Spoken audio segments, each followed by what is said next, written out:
Hello, everyone, and welcome to this masterclass session. And I'm excited to introduce you to our guest today, Dr. Joseph Luciani, or Dr. Joe. He's the internationally best-selling author of the self-coaching series of books published in 10 languages. And his articles have been featured in numerous national magazines and newspapers, including Red Book, Cosmopolitan, the Oprah Magazine, USA Today, Fitness, Health, Shape and Body and Soul. And he appears regularly on national TV, radio, and online. Dr. Joe, thank you so much for being here. It's my pleasure. Thank you. Yes. And today we are going to talk about anxiety and depression and what causes it and how to deal with that. And so recently, you've written your new book, right? Yes, correct.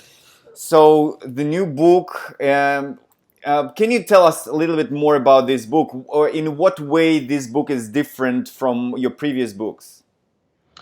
The the book is called Unlearning Anxiety and Depression. The most significant difference in this book is that I've introduced the science of neuroplasticity. So it's three aspects. It's cognitive behavioral psychology, neuroplasticity, and coaching, self-coaching. I treat coaching as a science, if you will, a social science, rather than just calling it coaching. I approach it in a very methodical fashion. And I think by combining all three aspects, this is why this book, I think, stands alone in that it really combines every aspect of healing that can really make a significant difference in a short period of time. So, and since my last book, my last self-coaching book was 2007. So my thinking has evolved. It's a deeper, more mature book, and I think my theories come across in a more concise way with this Mind Talk 4-step program. I just think most readers will find this very practical self-help as a format. Yes, definitely. And so, in one of the differences that I got from reading your materials is that you see that the way to treat and deal with anxiety effectively is to treat it rather than that some kind of thing that is happening to you out of nowhere and you have no control over it, is rather to treat it like a habit that you're doing, right? Sure. Yeah. We tend to think of anxiety and depression as mental illnesses. Mm-hmm. Now, for mild to moderate anxiety and depression, I use the heretical notion that these are habits of insecurity. Now, the reason that's so critical is because with an illness, you're really in the back seat, and the illness, that which infects you, is what's driving. So you're more or less a victim. That's why I really abhor the term illness, because essentially it strips you of your own power. With my approach, treating anxiety, depression as habits, it puts you behind the steering wheel because, quite simply, we all know about habits. They're either fed or starved. All habits are learned, and they can be broken. And that's another interesting part of my theory, is that anxiety and depression are learned. And that's why the title in the book, Unlearning Anxiety and Depression. Yes. And so if we look at anxiety as a habit, then the self-reflection can really help, just so we think about, okay, what is the moment when it's being triggered? What is the moment when I get into that unresourceful state, right? Mm-hmm. Yeah, I guess if we back up a little bit and talk about the motor, and the motor behind anxiety and depression is insecurity. Mm-hmm. Now, insecurity is something that everyone can relate to. No one grows up in a perfect world, has perfect parents. Everyone has experienced illness, separation, loss. So we all have some insecurity. Now, what does insecurity do? Well, insecurity makes us feel vulnerable. And human beings abhor vulnerability. We want to be in control. So when we're feeling insecure, and go way back even in childhood as you're growing up, the more insecure you feel, the more you have a tendency to compensate. And maybe the child might learn to avoid others or maybe withdraw a bit from life, maybe worrying or anticipating. So we develop strategies of control. Now, it's the strategies of control that we have to pay a price in order to maintain. Think of a juggler. We have the balls in the air, maybe avoidance, control, worrying. So when the lactic acid in our mind causes that juggle to falter, and some of these controlling strategies don't work anymore, Hmm. that's where we start to become anxious or depressed. So I also like to think of it, if I may just go a little bit further, Yeah. think of a bucket. And in that bucket, we have our vital neurotransmitters in our brain, the serotonin, norepinephrine, dopamine. These are our balancing chemicals. What insecurity does, and that need to control life, or I should say, over control life, it creates little holes in the bottom of that bucket. So our vital balancing chemicals begin to drip out. Now, what medication does is, of course, it artificially holds that balance. So we need the medication. But if we plug up those holes, then the drip becomes less, and our natural homeostatic ability to balance our own brain chemicals is possible. Hmm. And so it's helpful to release that desire to control everything, right? And basically to surrender. That's a very good point because let's call it over control because obviously some controlling strategies like wearing a seatbelt when you get in the car, taking vitamins. So there's good control, and let's call it, for lack of a better term, bad control. That's when we start to try to anticipate everything that's coming around the corner. That's when we're braced and we're constantly projecting into the future our own insecurities. What happens if this happens? And what if the doctor calls him? So, all of these anticipatory anxiety things we're trying to control. Take worry is the quintessential example. We worry because we're anticipating chaos of some sort. We don't worry about good things happening. We worry about bad things happening. Yeah. So what does worry do? Well, worry says, well, if I know what's coming around that corner, I can be braced. I can be ready. So we tend to get into a ruminative, kind of like a hamster wheel of just worry, worry, worry. We're trying to protect ourselves from what our insecurity is projecting forward. As Mark Twain once said, I've worried about many things in my life, most of which have never happened. Hmm. So, Right. So running from situations, but running from situations, avoidance doesn't work either, right? yeah, all of the controlling strategies have the downside or the shadow side in the fact that you are paying a price.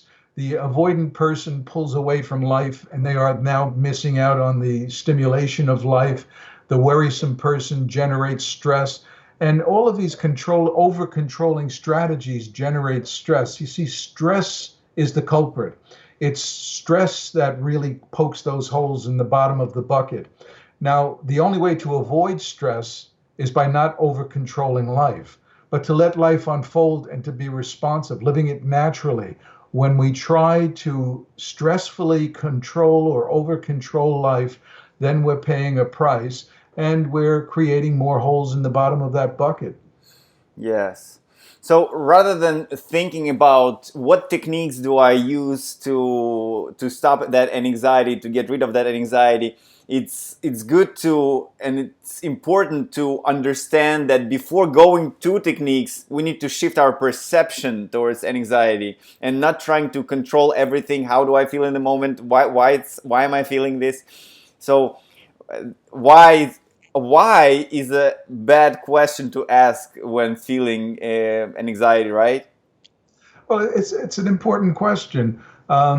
Certainly, there are circumstantial stressors like this virus that we're experiencing. So it would be natural to have some concern, some anxiety over circumstantial stressors. Now, what's the difference between normal, if you will, anxiety and clinical anxiety or depression?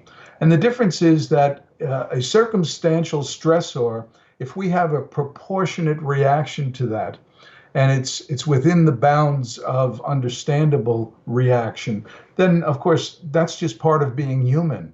But when you start to ruminate 24/7 about, say, let's use this virus as an example, and then you start to project that insecurity forward, where you start to see that virus on every surface, on every person, you go to bed thinking about it, you dream about it, you're constantly, see, that's the disproportionate reaction, and that's fueled by insecurity.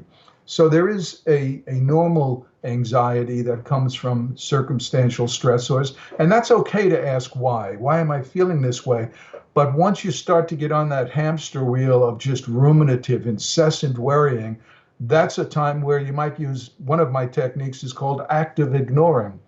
And would you like me to explain Yes, that? please. Um, let me tell you the origin of that. My son was living in Manhattan, and I went to visit him one night, and we were sitting around, and I said to him, "How the heck do you stand the noise, the trucks, the beeping horns, the sirens? How do you just stand that?" And he looked at me and he said, "What noise?" You see, the key was that his brain was actually and literally trained to defocus that noise. It was there, I heard it, but he defocused and was not hearing that noise anymore. And I said to myself driving home, isn't it incredible how if we don't attend to certain noxious stimuli, isn't it incredible that our brain can learn to turn away from that stimuli? And that's when I thought, well, why not with anxious thoughts, depressive thoughts? You see, if we focus on those thoughts, if we dance with them, if we get involved with, oh my gosh, what if, and oh, what's going, then we're fueling the habit of anxiety and depression. Habits are either fed or starved. So if we turn away, and how do we turn away? Well, by active ignoring, what you're saying is these thoughts are perpetrated by insecurity. They're distortions of the truth. I don't have to pay attention. I can turn away, distract, do other things because these thoughts do not need me to get involved. Now, that takes some practice, obviously, because we get so hooked into these, oh, what if this happens? And what if I get a negative result?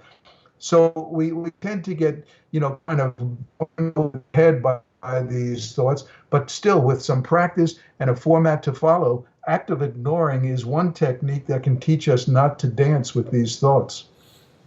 Okay, okay. Yeah, I totally understand that this questions loop that we can get into. Okay, how do I feel now? How did I feel 20 minutes ago? Why did it change? What caused it? How will I feel in another 20 minutes? What can I do about all of this? So, am I right to think that what's important is to shift the focus from inward to outward? Oh, very good. Yes. Because when we get into overthinking, we are now certainly congested into our head and we are spinning with all of this, creating more stress, more tension. So we're really tuned into our sympathetic nervous system and we're really starting to release some adrenaline and cortisol, the stress chemicals.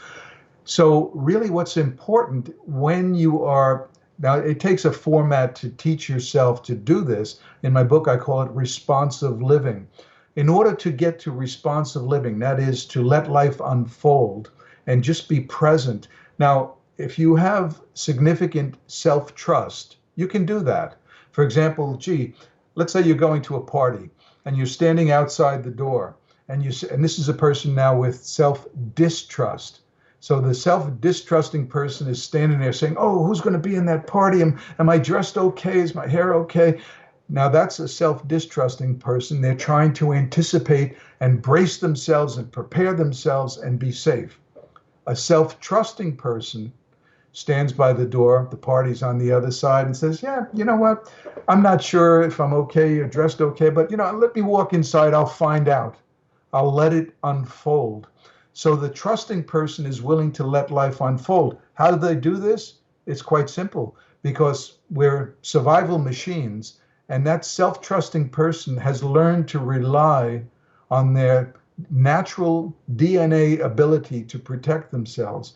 I always tell my patients, how many problems have you solved in your life? 10, 20, 100, 10,000.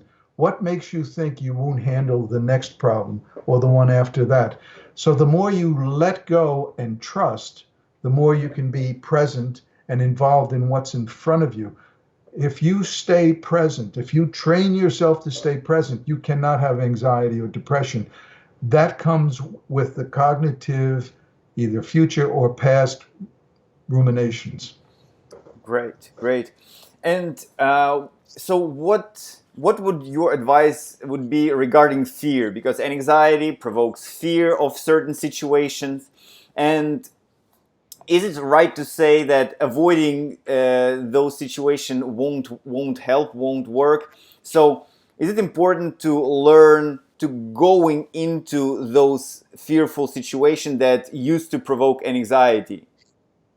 Well, fear is, again, that's one of our very natural survival talents. If it weren't for a natural and healthy fear, we probably wouldn't be here as a species. So, for example, way back when we had to be somewhat concerned and fearful of saber-toothed tigers. Now, what's important is that we don't want to be fearless because that puts us maybe in jeopardy where we might be doing dangerous things. But what's important is not to distort our fears and see saber-toothed tigers where there are none, to imagine danger in safe places. You see, this is what insecurity does. It projects danger in safe places. Like, oh, if I go into that party, it's going to be I'll never live it down. People are going to, so we project insecurity and then we fear the outcome, but it's based not on here and now reality. It's based on the projections of insecurity. So I don't know if I answered your question directly, but fear is an essential component when it's, again, we go back to what I said earlier, circumstantially driven and proportionate. Mm-hmm. And so you mentioned your technique of active ignoring. What other new skills we need to learn in order to learn how to deal with an anxiety? Another technique I use is called the ABC technique.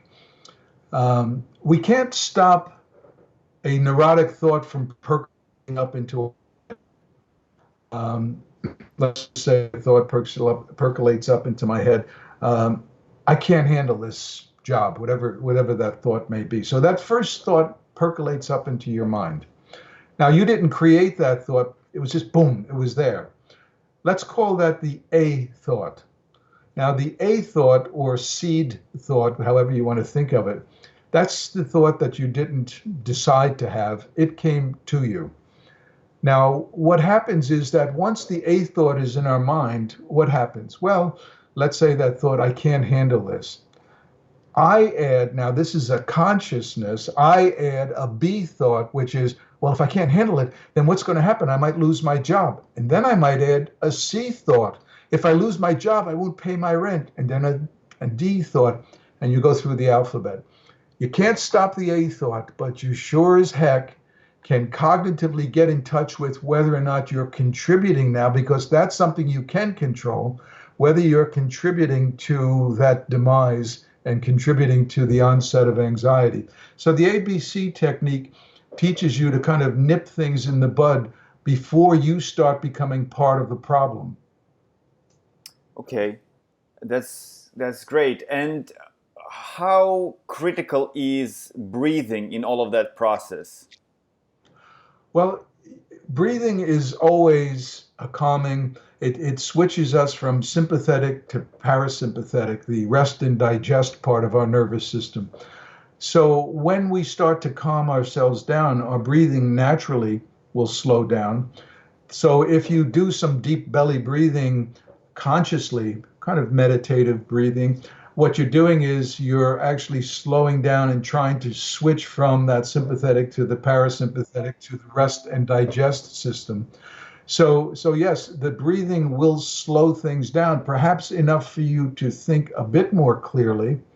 One of the things, one of the other techniques I use, I call it envisioning. Some people might call it visualizations, but visualizations are really powerful.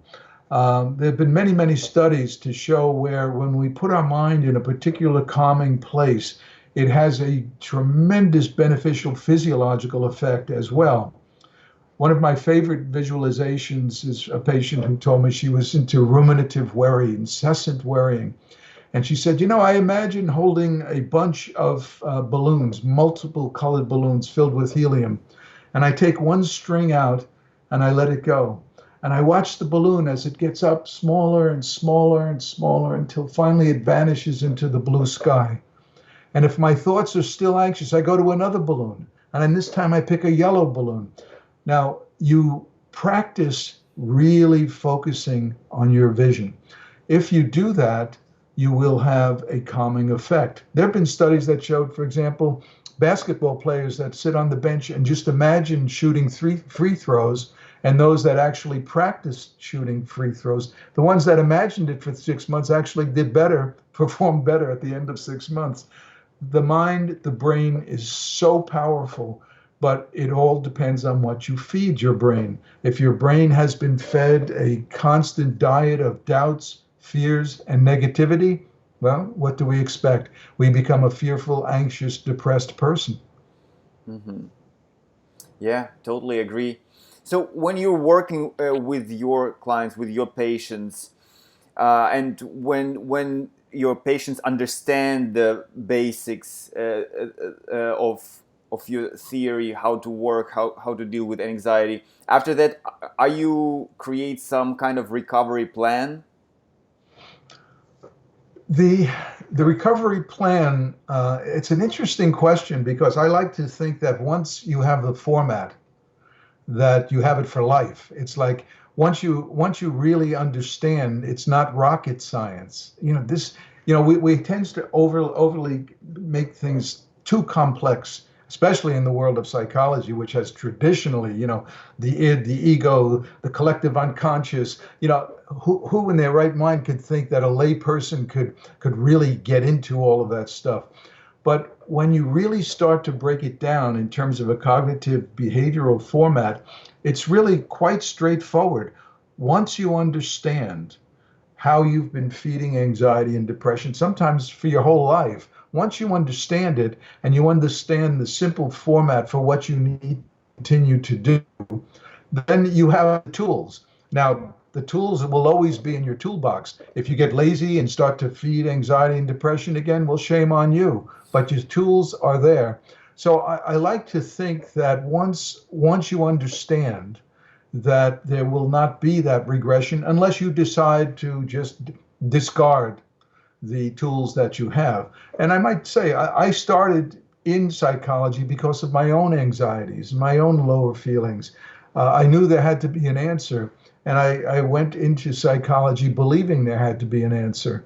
Now, it took me a while. I started out as a traditional therapist. I was at the Jungian Institute in training analysis for 10 years. I was very traditional, but it didn't work for me in terms of making me feel better. And obviously, it wasn't that profoundly working on my patients. I had to come up with a better plan. I started to think out of the box. As I started to formulate my own theory and put all my tools in that toolbox, I'd like to think of myself as an example of what I preach. And I've been using these tools to stay away from anxiety and depression for the past 40 years. It's worked for me, and I know it will go on working. I believe in these tools. If you would have told me when I was in my 20s that I would feel the way I feel today, I would have thought you were high. I would not have believed you. So it's possible to strip away the layer of neurotic inhibitions and over control and all of that, and to access the person you need to be, the person you deserve. It's all in there. And it just gets cloaked over by, these tendencies to over control life and stress ourselves. Hmm. Yeah, that's great. And if we go back to the Actually, neuroplasticity. Some of our listeners may not know what this concept is. Can you please tell a little bit more about neuroplasticity? Yeah, I know it sounds frightening, but essentially, it has to do with our brain is a plastic brain. We're able to actually reshape the anatomy of our brains through learning. Let me give probably one of the fundamental studies that kind of brought this forward. The cab drivers in London, they drive those little black cabs. And in order to get a license to drive one of those cabs, it's a 2 year grueling schooling that they go through. They have to memorize over 20,000 landmark streets, etc. So the cab drivers, a group of cab drivers, they took imagings of their brain, and they started now out into their careers. Then they came back after a certain amount of time, maybe a year or so, and re-imaged the brain. What they found is that those cab drivers, the hippocampus, the navigation part of their brain, had increased dramatically. Now, they took also the same precaution to do the same imaging on bus drivers. Bus drivers came back, they imaged the brain again, no difference. Why is that? Bus drivers don't have to navigate, they don't have to think, they just do the same route every day. So when we challenge our brains, our brain will change. So I tell my patients all the time, don't be sloppy with your thoughts. A negative thought, for example. Now, negative thought isn't going to make a difference, but nevertheless, if you start to treat it, a thought, as an electrical chemical event, then you tend to think of it a little differently. You don't get as sloppy because, wow, I'm starting to change my brain, or I'm feeding my maladaptive brain habit. Now, one thought won't do that, but the accumulation of many negative thoughts over time will literally reshape the brain and form these what we call habit loops. And then you become part of that loop. So in order to neutralize that habit loop, you must start starving it and neutralizing it, and then start a new habit, more adaptive loop. Your brain will then start to make that part of the old part, the neurotic part, dormant, and it will start to recapture a new habit loop, a more adaptive one. So neuroplasticity is really letting you know that what goes through your mind is not just a mental event. It is also a mental, physical event. And that's why it helps people become a little more conscious of shabby thinking and take a little bit more responsibility. Just let yourself indulge in worrying. And indulgence is a good word because a lot of times we indulge, oh, gee, it's so terrible. But we indulge ourselves like children. Hmm. And our brain can change pretty much regardless of our age, because in some experts say it's only works for young people. Like your brain is more plastic until the age of 25, and then pretty much you live with what has been created already. But I also saw studies that uh, say that it's not true. Brain can change into 30s, 40s, 50s. It's still being plastic. Yeah, absolutely. I'm 73 years old, and I just started getting into astrophotography, which is a very complex, demanding hobby. And there's a learning curve, of course, but my plastic brain has incorporated all of this. And I'm just absolutely convinced that if I decided to learn another language or another instrument, I would have no problem as long as we are persistent, as long as we practice. With my technique of unlearning anxiety and depression, I make it very clear that no guru, no teacher, no one in the world is going to heal you except you. And the only way you're going to heal you is if you have a format and you practice it every single day. You're not going to change the plastic brain by just wishing it away. That's an anatomical fact. So you have to change and chip away at that. Just as when you're learning an instrument, if you're learning the guitar, you're all fingers. And but it takes time for the mind and the physiology to start gelling.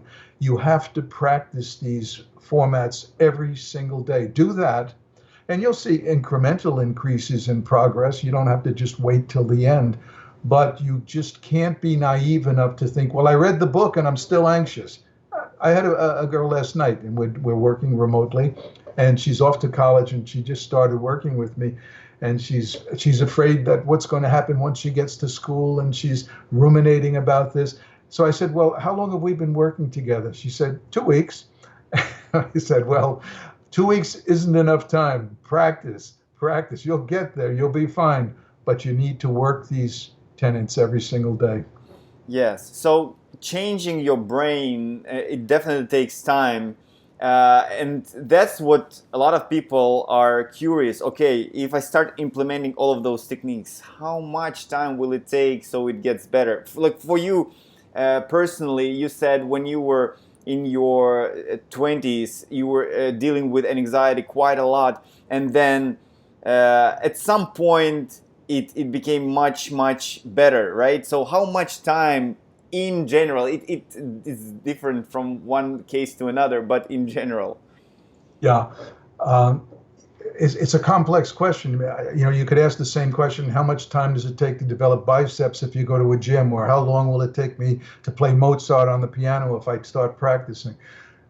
It's an individual thing, but time frame is only important if you are not seeing any results. With my technique, I feel that once you get it, and that could happen within a week or so, once you start to see the path in front of you, there is incremental progress along the way. And that progress will continue throughout your life. Now, in order to free yourself from anxiety and depression, I can't put a structure on that. I've seen it happen in a short period of time of weeks. I've literally seen people get it, the light bulb goes on, and all that maladaptive thinking and fretting and fear just goes away. It was almost like I couldn't believe it. And then I've worked with people for months who just finally start to get it and then start to put their life together. I don't like to work with people for long periods of time, although I have, you know, with certain cases, of course, in psychotic kinds of situations and really deep depression. You know, it's really a matter of working with someone with mild to moderate depression and recognizing that you can start to turn this around as soon as you understand the common sense. And that's, you know, that happens in the short term. Once you understand it, then you start cutting off the food supply, the crumbs of fear and negativity. I always tell people my favorite little story. If you live on the patio and you go out there with your newspaper and you see a little pigeon and you say, oh, look, he's a cute little guy, and you throw a few breadcrumbs. And you come out to the patio again. Now he's got a buddy with him, and you throw a few crumbs. By the end of the week, you come out and there's nothing but pigeons. You can't even move. There's thousands of pigeons. And you call me up and you say, what do you think I should do? Well, I'd say, stop feeding the pigeons. So stop feeding the doubts, the fears, the negativity. It makes common sense once you apply it. Right. And when meaning stop feeding those thoughts, whenever you realize that you're going into your own victimhood, stop it right away and switch your focus to something else. Tell yourself, I'm feeding the pigeons again. Stop, get that image in your head. Stop feeding the pigeons. Yeah. So a lot of anxiety experts say that it's important when dealing with your recovery, it's important to set some goals. So, in your opinion, other than just practice your technique every single day, are there any other type of goals that needs to be set in the process? Yeah, it doesn't hurt, especially with social anxiety, for example. It certainly doesn't hurt to try to get more exposure to those things that you're avoiding. Don't forget, the reason you became avoidant or anxious about certain things was for over control or vulnerability reasons, insecurity based reasons. Once you start to have a bit more clarity, you realize a lot of these are just knee jerk reflexes. And therefore, they do have to be challenged. But you have to really understand who's driving those fears. I call it the child reflex, because these things were laid down usually in our developmental years. So when we realize that the child reflex, those fears that are irrational, disproportionate, is driving this, then the mature thinking brain can say, or your thinking mind can say, by the way, I always try to draw a distinction between mind and brain. Mind is what you think, brain is the physical organ. Whenever your thinking mind is approaching something that you would rather avoid because of the child reflex, instead of just letting that happen reflexively, you can take a step back and say, wait a second, this is not something that I need to continue to reinforce by avoiding it. There's no danger here.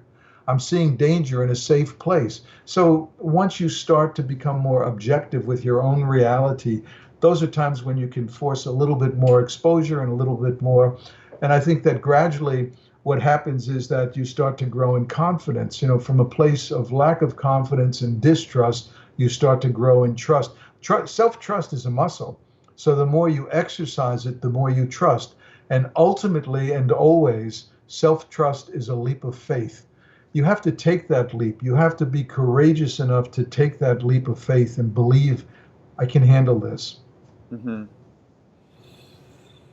And in your opinion, uh, what's the benefit of meditation? Do you recommend meditation in general to your patients, to your clients? Meditation, I used to study yoga meditation. I loved it. I find that essentially it is a calming technique, it is a centering technique. It teaches you to be present. The mind is a continual flow of thoughts. Meditation, by especially a breath focus, starts to train ourselves to kind of focus on, say, the breath, to the exclusion of, think of a stream, and the thoughts that flow in our mind are like a stream, constantly, consistently. So what meditation does is it brings us down to the breath, and we step out of the stream of consciousness. Thoughts may come and thoughts may go, but you're not focusing on those thoughts. It's almost like the active ignoring I talked about earlier. So meditation teaches to let go of the extraneous noise. I would call it another form of active ignoring, but meditation is a much nicer word. So one of the benefits, of course, is especially for an anxious person or even a depressed person that can't stop ruminating about the past, for example, we can train ourselves through meditation to kind of let go of all of that noise, calm everything down, and really come out of that with a perspective that's a lot more grounded to handle the next skirmish, or to maybe at least learn that it's possible to step out of that stream. Mm-hmm. That's great. So in your book, you have that concept of mind talk and the 4 steps of mind talk. Can you tell us briefly about what is mind talk and what are the 4 steps of mind talk? Well, the 4 steps. First step is learning to separate facts from emotional fictions. It's a pivotal step. It's a very important launching step because basically we tend to not focus on the difference. We have thoughts and we become our thoughts. If we're anxious, we become our anxiety. We're not scrutinizing, is that a rational thought? Is that a fact? Or is this an emotional fiction? Now, the first step requires that you do this in a depersonalized way. We're not judging. We're just trying to decide what the quality of these thoughts are. Think of a court stenographer. You're just looking at, you're not judging, you're kind of recording what's happening here. So the first step is saying, that certainly can't be a fact because I'm talking about something that may happen to me tomorrow. That tomorrow doesn't exist. It cannot be factual. A fact is a here and now reality. So the first step, separating facts from emotional fictions, that sets you up to go into step 2, which is then stopping the runaway train of anxiety and worrisome and insecurity driven thinking. That was where we mentioned the ABC technique, active ignoring, envisioning. So that was step two, teaches that and a few other techniques, and goes much deeper into stopping that runaway train. Now, step three may be considered the essence of my book, and that's learning responsive living. The best way to explain that, imagine if you get in your car, you get behind the wheel and you say, now, what if a squirrel runs in front of my car? Do I turn the wheel? Do I hit the brake? So what responsive living says is that, again, go back to trust. We're survival machines. We've been through thousands of skirmishes. We've managed to get through. So with that self-trust muscle now beginning to become fortified, responsive living is being responsive to what happens in the moment. So the responsive person gets in the car, same thing. They may have the thought, well, what if a squirrel runs in the road? Well, they say, well, I'll deal with it when it happens. So you're driving along, the squirrel runs in front of you, you hit the brake, you turn the wheel. It's all instinctive. You didn't even have to prepare for it.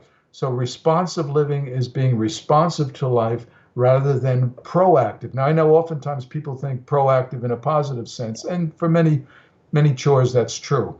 But in my paradigm, it is not an advantage. It is what is the underpinning of anxiety and depression, because you are proactively trying to anticipate negative things. You are proactively trying to anticipate danger in safe places. So step three is responsive living, and step four is the self-coaching step. Now, the reason the coaching is so important, and I include it as one of the pivotal parts of Mind Talk, is because if you don't sustain your practice, if you don't have the motivation to go the distance, then it's like the piano player who plays a few notes and never gets to Mozart. You have to have the motivation to stay in the game, to believe, and to be optimistic about where you're headed. The difference is very important. An optimist, for example, sees positive things in the future. Pessimist, negative. Now, as I said, the future doesn't exist. So we're not saying those are facts. But, and there is a but, the optimist lives a very different life in the moment than a pessimist. So if you really want to free yourself up, be willing to risk optimism. Be willing to liberate yourself by, it'll be fine. That optimism, whether it's blind optimism or just wishful thinking, will free you up rather than, oh my God, it's going to be terrible. That will just congest you. So those are the four steps. And Yeah. so optimism, it is that self-trust that you mentioned before, right? Yeah. It's a leap of faith. In order to be optimistic, you have to be willing to accept that you'll what comes your way. You know. Yeah, definitely.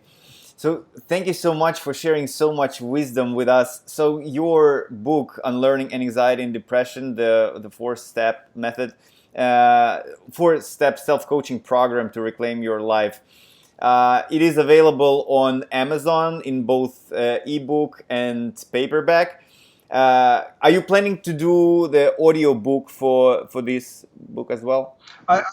I am. I've done the audio book. This is my seventh book. I've done all the audios for my other books, and I don't think Blackstone in this case. I don't think that they're doing now with the virus. Maybe they started, maybe they haven't. So we contacted them just prior to the virus, and now with the virus, I guess I have to wait until it's doable. But yes, absolutely. I think that having the audio version is just a critical component in just trying to reach a larger audience. Yeah, definitely. And if people want to learn more from you, so obviously that's books, and where they can find you on your website? Sure. It's www.selfcoaching.net, N-E-T. And it can be hyphen coaching, self-coaching, or just the one word, self-coaching. Okay, perfect. And are you more active on any of the social platforms, Facebook, YouTube? Yes. I write a daily blog on my website, and I also blog and write in Facebook, Twitter, LinkedIn, Instagram, well, hold it, as much social media as my wife will let me do in my office before she says, "Get out of that office." Right, right, right. So it's daily blog. So Oh yeah, that yeah. means there's tons of materials and blog posts on your website, right? I hope you go look at it. Yeah, absolutely. Yeah, that's incredible. Uh, Dr. Joe, thank you so much for all this knowledge and wisdom and experience that you shared with us. I truly appreciate your time. Well, thank you. It's been fun. Good luck with your seminar. Thank you, and all the best to you. Thank you.